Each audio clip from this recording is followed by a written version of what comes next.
Un pranzo de 40 personas, políticos, dirigentes e funcionarios desa regione. Los han buscado sor desa Guardia de Finanza in un ristorante in Sardara. Una faina idea deve pesare un bolotto in tutta sa Sardegna. In su momento, in tutta l'isola che l'han posta in zona rubia e questa pandemia esponendo a terra tutti i triballos, teniamo persone che si sortino a troppas senza pensare a nessuno già in sos pranzos. Políticos, dirigentes e funcionarios desa regione.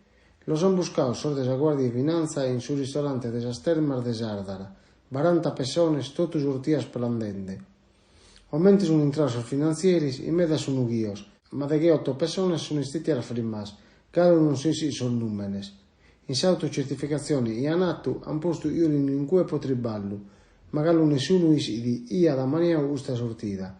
In si sito di comprende bene che sia successo, nemos istiona de scopia a nuda, e speriamo che si possa decire tutta la verità anto prima, e se cali uno tene culpas deve pagare, aumenta la salezze.